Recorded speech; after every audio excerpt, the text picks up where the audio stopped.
Want to know why I'm dancing? Let me show you. You guys remember this Audi with the no start condition?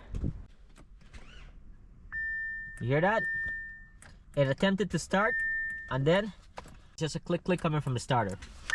Alright, sweetheart, there's a little bit of crank over that happened for a short period of time, and then it stopped, re-attempt to start the vehicle, and it sounded like the starter is engaging pretty heavily with the flywheel, that giving the indication that the engine might be stuck or seized. Now, if you work in this car, you know that there is no freaking space here, man. You can't even get a breaker bar in between here, right? Much less a breaker bar with a socket to rotate this engine. Now, when I diagnosed this vehicle, maybe about a week and a half, 2 weeks ago, I determined it was a starter, and I was 95% certain. Usually I gotta be 99.99, right, before I can sell a part. But I explained to the customer that the farthest I could go testing the starter is up to this junction right here, which is coming from the battery. Battery is in the trunk. Come here, and then from here it has another junction wire that goes to the starter. So I'm only able to test right here.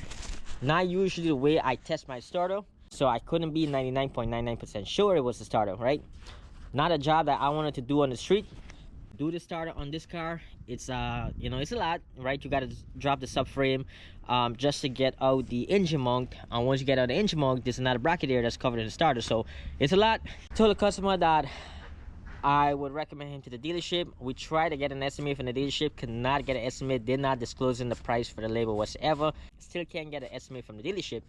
So the guy wanted to wait for me, and I made the exception that I'm gonna get it done for him, even though it's a headache job to do, right? Long story short, I removed everything, rack and pinion.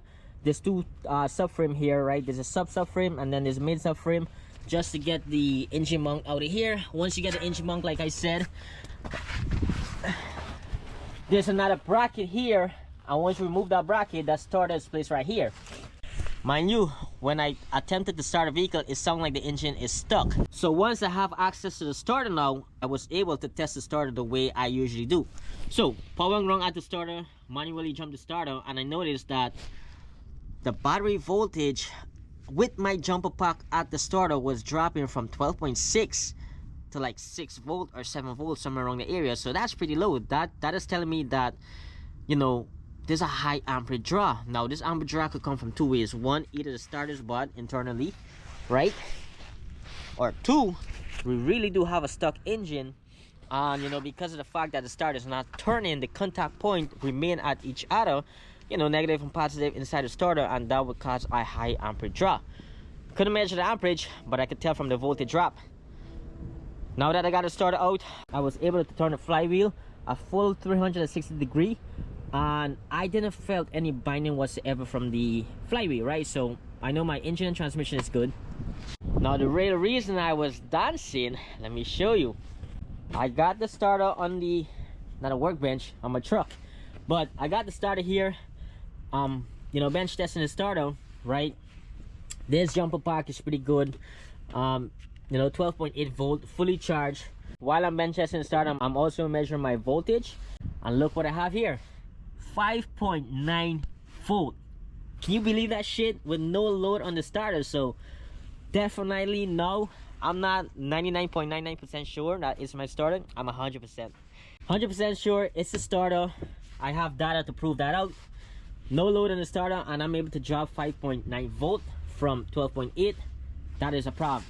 Okay, let me try to show you guys, right? Because you guys haven't seen. So 12.8 volt.